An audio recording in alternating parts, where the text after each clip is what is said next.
माँ जी, आप फिक्र मत कीजिए। हम लोग अगर भगवान की यात्रा के लिए निकले हैं तो ये बारिश और आंधी भी हमारा कुछ नहीं बिगाड़ सकती। गोरखपुर गांव में सावित्री देवी अपनी बहू कविता के साथ रहा करती थी। गांव में अगर कोई सबसे गरीब था तो वह थी सावित्री देवी, क्योंकि शुरुआत में सावित्री का पति इस दुनिया से चला गया और जब उसके बेटे की शादी कविता से हुई तो साल भर में ही उसके बेटे की भी मृत्यु हो गई। इसके बाद सावित्री अपने घर का ख्याल रखती तो वहीं उसकी बहू बाहर जाकर काम करती।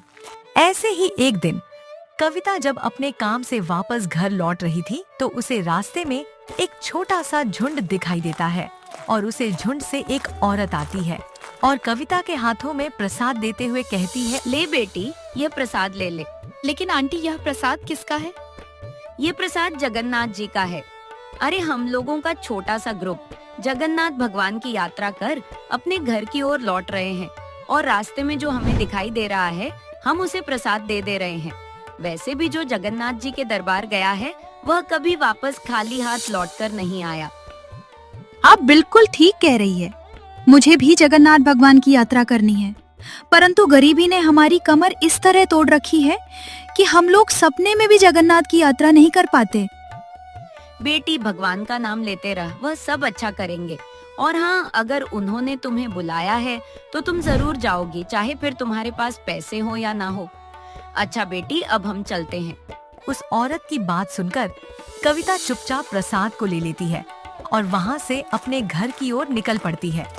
लेकिन उस औरत की बात सुन कविता के भी मन में अब जगन्नाथ के दर्शन करने की इच्छा जागृत हो जाती है और जब कुछ देर में कविता अपने घर जाती है तो वह अपनी सास को बिस्तर पर लेटा देख उनसे सवाल करती है, माँ जी, आपको क्या हुआ? आप इस तरह बिस्तर पर क्यों लेटी हुई हैं?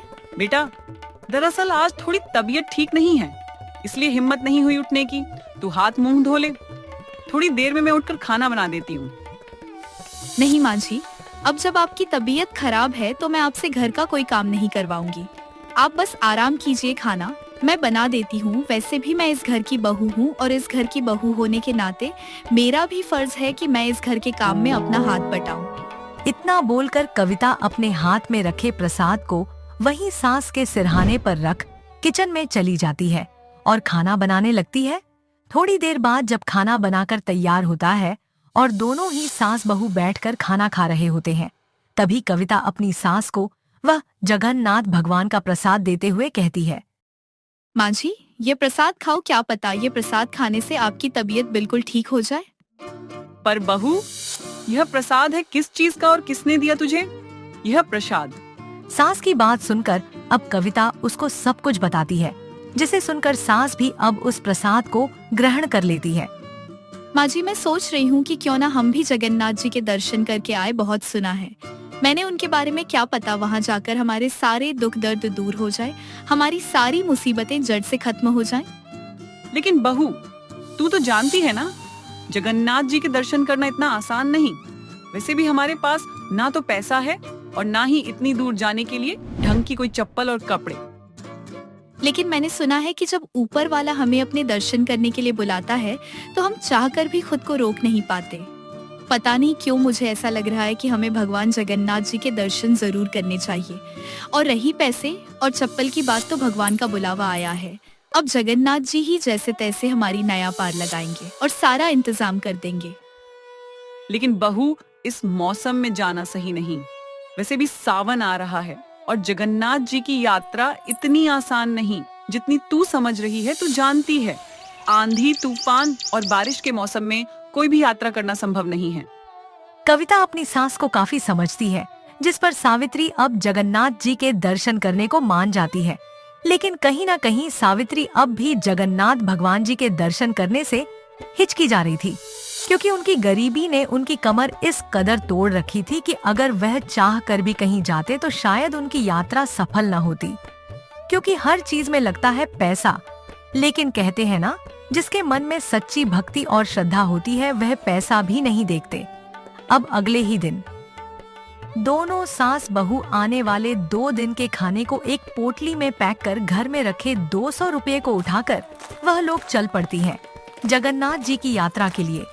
लेकिन भगवान की यात्रा इतनी आसान कहाँ होती है। कुछ ही दूर जाने पर मूसलाधार बारिश और मौसम खराब हो जाता है, जहां सभी लोग होटल लेते हैं तो कोई अपनी गाड़ी में छिप जाते हैं। तो वहीं दोनों सास बहू एक नीम के पेड़ के नीचे बैठ जाते हैं।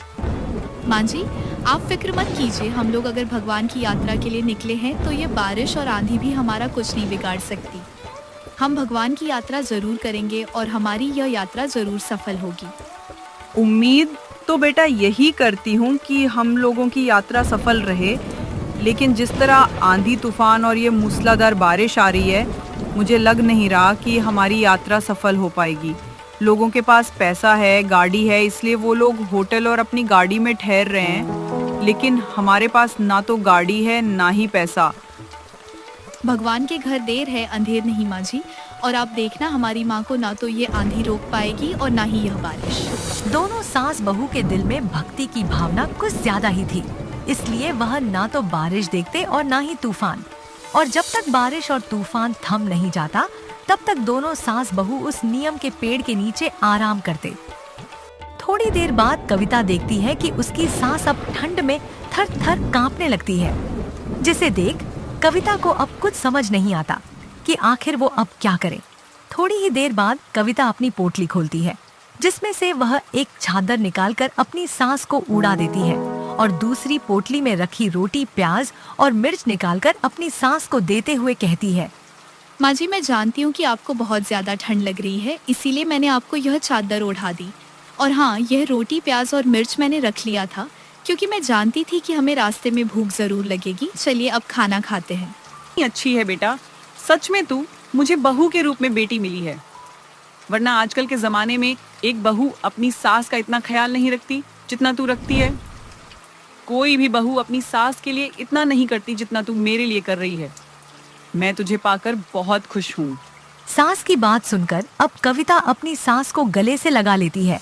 तो वहीं इतने में बारिश और तूफान भी थम जाता है, जिसके बाद दोनों ही सास बहू जल्द ही सूखी रोटी, प्याज और मिर्च खत्म कर अपनी आगे की यात्रा शुरू करती है।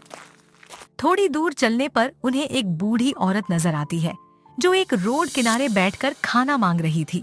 भगवान के नाम पर कुछ खाने के लिए दे दो बेटा। अगर तुमने एक बूढ़ी औरत का पेट भर दिया तो भगवान तुम्हारी हमेशा रक्षा करेंगे, और तो और वह तुम्हारे साथ ही रहेंगे।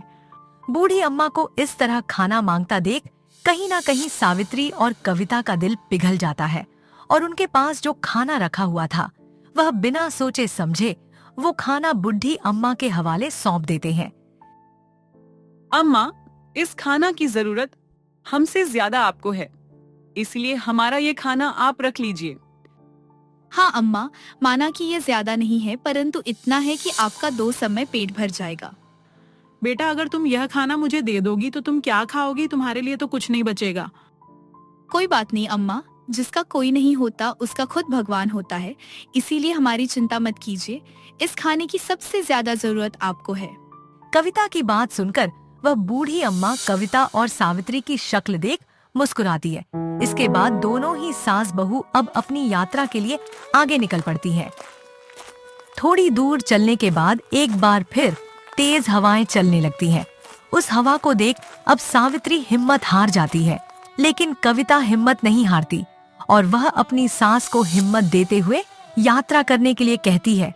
देखते ही देखते 2 दिन गुजर जाते हैं और इन 2 दिन में वह दोनों सास बहू आखिरकार भगवान जगन्नाथ जी के मंदिर आ ही जाते हैं। थोड़ी ही देर में वह दोनों दर्शन करके जब वापस अपने घर आ जाते हैं, तभी कविता के पास वही बूढ़ी औरत अपने बेटे बहू के साथ आती है।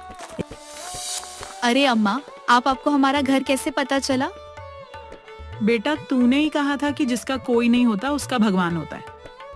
हाँ, मैं वहाँ बैठकर मांग रही थी, परंतु तेरे जाने के बाद ही मेरा बेटा बहू मुझे ढूंढते हुए वहाँ पहुँच गए। इसके बाद मैंने अपने बेटे को तेरे बारे में बताया और फिर मेरे बेटे ने तुम लोगों का एड्रेस निकलवाया। बेटी, तूने उस दिन मेरी मदद करी थी, लेकिन अब मैं तेरी मदद करना चाहती हूँ। जब तेरे बारे में पता किया तो पता चला कि तुम लोग बहुत गरीब हो, लेकिन तुम्हारा दिल बहुत बड़ा है। मैं चाहती हूँ कि तू मेरे घर की देख रेख करे। इस तरह अब उस बूढ़ी औरत के घर में कविता को काम मिल जाता है और उसकी महीने की सैलरी 20 से 25 हजार थी। जब से कविता और सावित्री जगन्नाथ भगवान जी की यात्रा से वापस अपने घर लौटे थे, तब से उनके घर की सारी दिक्कतें खुद ब खुद खत्म होती जा रही थी। यह देख अब उन दोनों सास बहू को भगवान जगन्नाथ जी पर और ज्यादा विश्वास होने लगता है और इस तरह अब वह हर साल जगन्नाथ भगवान जी के दर्शन करने जाया करते।